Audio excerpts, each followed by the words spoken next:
is Delma and you're watching My Search for Me. Everything that has to do with the search for finding yourself and your true passion and your life mission is that's what we talk about in this channel. I live in the Netherlands, so that probably explains the different, strange accents. But I still wanted to record this little video for you to let you know what the next interview is going to be all about. Last summer I went to London. I went to visit one of my good friends, Arvind, to interview him, but also some other people. And the next couple of videos are going to be those interviews. One of the first people that I interviewed was Kavit Haria. He's from Internet Insider Success, and he knows everything about building an online business, but also creating an automatic system. So I interviewed him and I personally thought it was very, very inspiring. In the first part of the interview, because the interview is quite long, so I split it up in 3 parts. In the first part we talked actually about Kavit and his background, his big passion, music, and how he ended up being an online entrepreneur, but also helping other people in becoming something similar to what he does, doing something similar to what he does. So to me it was a very inspiring, interesting interview, and after the interview I was really all energized and I thought, wow, this topic is so fascinating, and Kavit really knows a lot about this. So I hope you guys will enjoy. I'm also curious to know what your thoughts are. So please do leave your comments below this video, or go to the Facebook page My Search for Me and just let me know what you think. Enjoy the video.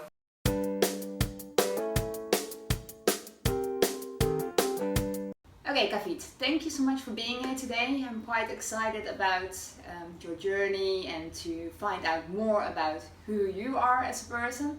So, but of course the audience doesn't really know much about you, so perhaps we can start with who are you and what do you do? Great. Well, first of all, thank you for inviting me. Thank you for bringing me to your audience. I hope that in the next few moments we talk together that we can share some value that will really help them and make this useful for them. So I'll do my best about that. I guess I'm a musician first, so I started to learn an instrument called the tabla. Okay. And I started from a young age. It's a North Indian drum, so for those that don't know, just do a quick Google on tabla, T-A-B-L-A, okay. And it's like the bongos, but it's 2 separate instruments, and they look very different, both of them, and you play them with the fingers as opposed to the palms, so it's actually known in the percussion world as the most difficult percussion instrument to play. Okay. If you can play the tabla, you should be able to put your hand to any other hand drum that exists in the world. Wow. So I've been learning that for 15 plus years. Yeah. And at around the year 2000 I decided that really one of the things that I wanted to do was to play that professionally. I wanted to be able to play, growing up in, initially I was born in London, but I grew up in Lagos, Nigeria, okay. in Africa. Oh, wow. And I lived there for 11 years. And after 11 years I came back to London. Yeah. I've lived the rest of my life in London. But when I was in Lagos, I went to the American International School, which sort of explains the little twang in my accent, because people might say that. Why do I have this mixed unknown accent? Where is he from? Yeah. But my background is that I'm born to Indian parents. Although my parents are born in Africa, their parents were born in India. Okay. So again, I'm a bit of a mixed creature in that form. But I went to university, I studied genetics, so I have a science background from that perspective. But I didn't pursue that as a career. I really wanted to make music the thing that I wanted to do. Okay. And it was very difficult for me, playing an Indian instrument with very little confidence at the time, to say that I want to mix Asian Eastern music with Western music, pop, jazz, R&B, blues. I didn't want to play the typical Indian instrument with Indian music, which at the time everybody was doing. Well, that's what you're used to, because for centuries that's what people have done. But living in this country, growing up listening to pop, jazz, R&B, hip-hop, garage music. I wanted to mix both of those two things. Okay, so you wanted to combine these two worlds. Yeah, and it was very difficult initially because so many people would, in the music industry, if you don't get paid, then you're not going to play. Because, first of all, you're struggling to make money. And if you're not struggling to make money because you have another job, then you're struggling for time. Yeah. And even though most musicians want to make music and make music their dream job and make it their life, they have to keep 1 or 2 jobs in order to make money and do this thing on the side. Yeah, so it's a really starving mentality, it's a very struggling mentality, and it was very difficult to find people. Yeah. Anyway, things got a little bit easier. I hustled for a while. I took the time to search for musicians. I found some, I practiced, we gigged a lot.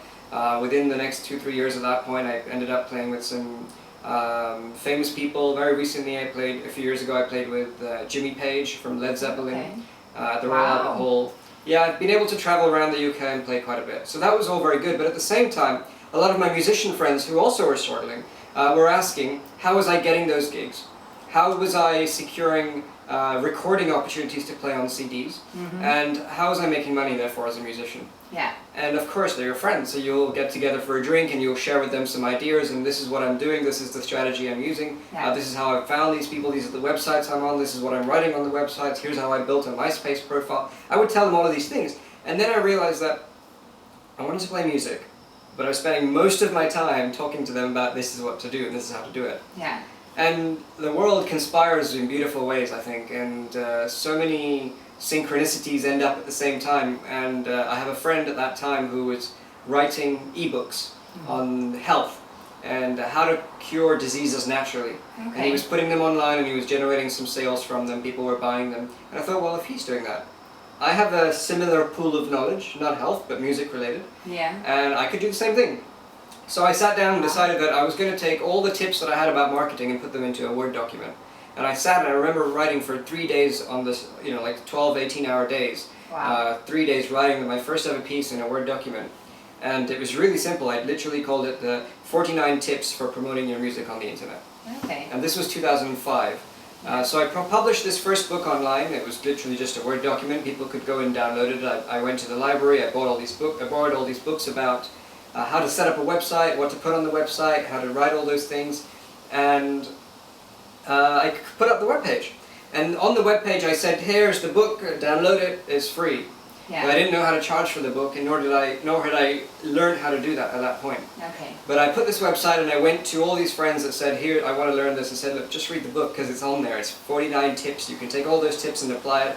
So I went to music forums online, my MySpace had grown quite massively. MySpace is like pretty much dead right now, but yeah. I went to that whole platform and I said, here's the website, and a lot of people went to get it. Yeah. And it was great. And as I continued my learning, I realized that I could build a community, a newsletter of these people. Just the way I had with MySpace in my music career, I could build a newsletter of musicians, because that was my audience. Yeah. So I naturally fell into this first thing, which became my first business. Okay. I wrote 5 books within a few months. One about how to triple your gigs. One was about how to sell your CDs online. Yeah. One was about how to do social media marketing. One was about how to be financially independent as a musician. And these are all very short books, like 10 to 30 pages of Word documents. But I would put them online, and I learned about PayPal. And I created a PayPal button. I put in the newsletter, and within 6 months I had now a little website which was capturing people for what I call the Musicians Development Newsletter. Okay. And these 5 books selling. Yeah. And each book was generating on average 3 sales per month. Okay. 3 sales per day. So that's 15 sales per day, and of course if you sell that at $20 a piece, that's more money than I ever made as a musician in a week. And it was very exciting because I thought, well, I'm now being able to do 2 things that I like. So on the one side, the music. The music, side? Exactly, and the other side is the sharing books. Knowledge. Yeah, sharing knowledge. And so I realized over time, and this business ran for 5 years, and within that 5 years I created the ebooks. I then took the knowledge from the ebooks and created CDs. I continued to do my own business studies, my own marketing studies from stuff that I read. Now I read a huge amount. I probably read, there's times that I read, a book a month, there's times that I read a book a week. Wow. And that's been a habit for mine for several years now. Yeah. I'm very fortunate that I've been brought up to want to read because I've got all my learning from that. Yeah. A huge amount of my learning has come from picking up book after book and taking insights and leaving the book. Yeah. But more importantly, applying those insights. And I think that it makes a huge difference that you can read information and not retain it, and you can read information and retain it and then use something with it. Yeah. So, in the 5 years I took the books and made them CDs, made them DVDs, made them membership sites, made them workshops, all for teaching people three things, teaching musicians three things. How do I get more sales? Yeah. How do I grow my exposure? And how do I get more gigs? And if you do all these three things, how can you then quit your day job?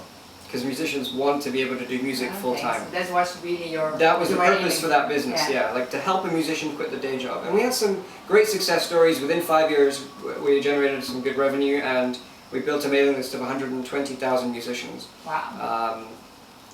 They received the newsletters every day. The whole sequences of marketing were automated. I learned how to automate the email sequences. People were getting, based on their interest. If they were drummers, they would get drummer-related emails. If they were guitarists, they would get guitarist-related emails. So you would really target. Yeah, but it wasn't to teach the instrument. It was to teach the marketing and the business tactics for a musician. Yeah. Because most musicians, as I said, they're all living the starving mentality.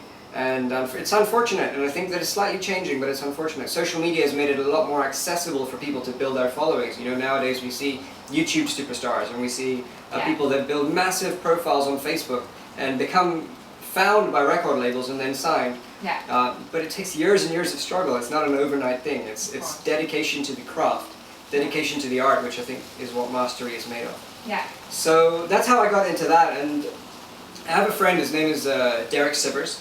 He started a company many, many years ago now called CD Baby, probably about 15, 20 years ago, maybe 15 years ago now, CD Baby, and it's in Portland, Oregon in the United States. Mm-hmm. And he started this because he was an independent musician, but he wanted to know how he could sell his own CDs online without having a record label. Okay. And soon his friends wanted him to sell their CDs as well. Yeah. That CD Baby became the massive CD Baby it is today, which is selling millions of CDs for independent musicians. Yeah. After 10 years of running it, he said, what if I could travel the entire world and not touch my business? And if I came back and it made the same amount of money, then I know that I've got a real business. Yeah. And he did that, he succeeded, and then he sold the business for 20 million plus, as a result. Yeah. So, and moved on to his next few ventures.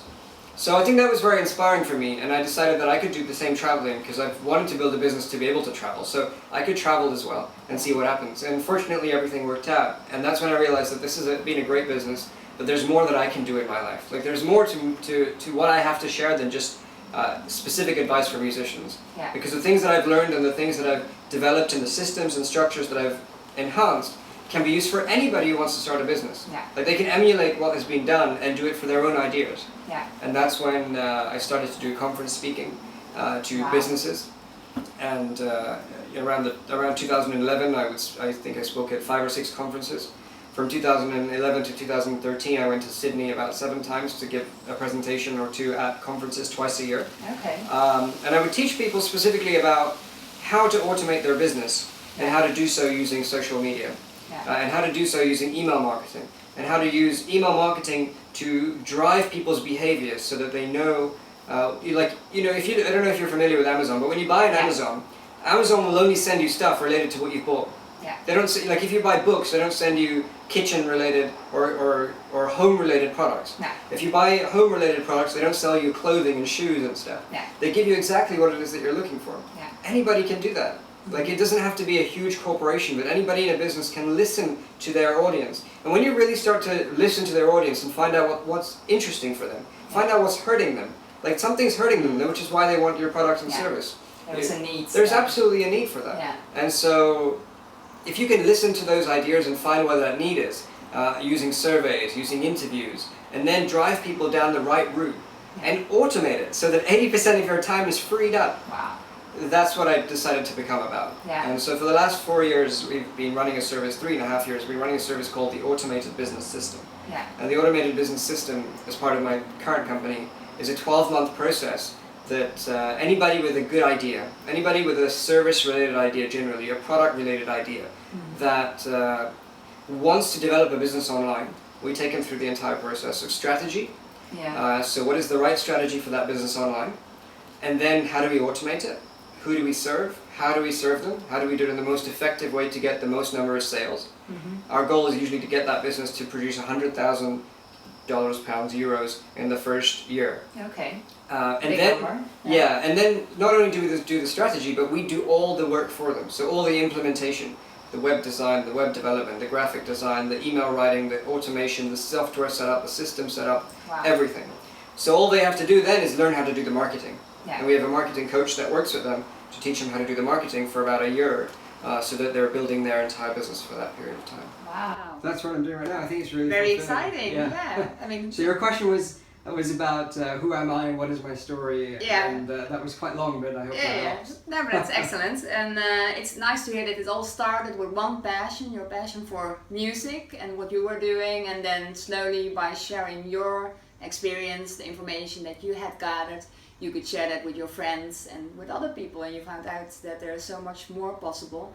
And the struggle that you explained about musicians in general, that they don't have to struggle, they can do what they love and in the same time earn money. So, I mean, I think it's not just musicians though. I mean, I know that from first-hand experience, but I think that every creative business, and it could be life coaches, like the way I look at life coaches or coaches in general is that there are great coaching schools that teach you how to become a coach, but there's no set space and no direct transition for somebody to go to, as a coach, to learn how to build a business. So what you're taught in coaching school is here are the procedures for becoming a better coach. Here are the exercises that you need to be able to know to coach somebody through a specific journey or tactic or hurdle, obstacle. Whether that's life coaching, business coaching, health coaching, wellness coaching, could be any of these spectrums. But nobody really shares how to build their business. And so I'm saying this because now in this current business, I would say that 50% of the clients we get are people who are in this kind of service area. Coaches, consultants, trainers, speakers, who are trading their hour for a small amount of money. Like they're charging for 45 minutes of a coaching session, they might charge $100 or 100 euros. Or for a month, they might charge 300, but you're still giving 3 hours worth of work for $300. And I think there's ways to leverage that, where you can take the reason you became a coach, the reason they became a coach was to make a difference. What if you make a difference in that way, but with many people at the same time? So a lot of the people that we work with want to create group coaching programs. They want to package their ideas and their processes into like 5 weeks, 6 weeks, 8 weeks, so that a customer would sign up for $500, $1,000, $2,000, receive weekly video training, and then a group session with the coach. And now that coach is making a lot more money, but also having a bigger impact because they're reaching a lot of people. So that starving mentality or struggle mentality is the same even for coaches, as an example. No, excellent example. And I also know a lot of people who want indeed to make a difference by being a coach or doing something similar to that.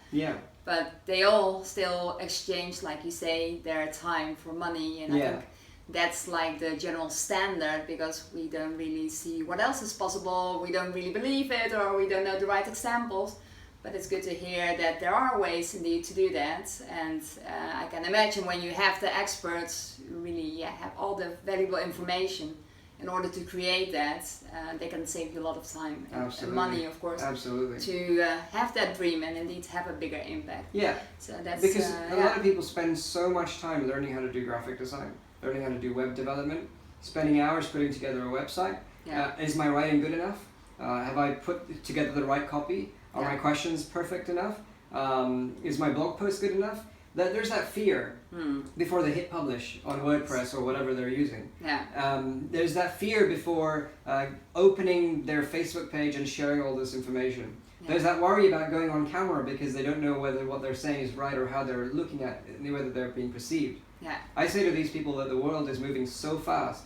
The social media is changing so fast. Every time you refresh your newsfeed, it's different. It's completely different. And what you've done once is not going to impact you later on. As long as you keep, if you do the same mistake every time, it's not going to happen. But the idea is that you do a blog post, you do a video, you release your product and service, and you see what people say, and then you improve it each time. And it's that idea of getting out of your own head. I did a Facebook video just very recently, and I said, there's a novelist, her name is Anne Lamott, and she talks about this idea of getting out of your own head. And there's two types of speakers playing loud in your head right now. One side on the left is telling you that you're the best, you're the greatest, you're so good at what you're doing, you're amazing, you have so much confidence, you have clarity, and the courage that you're taking is taking you to feel certain about what you're doing. It makes you feel really good. And you believe in yourself before even anyone has told you that you're good or bad. And then the other side of you is that you're not so good. You're not that great.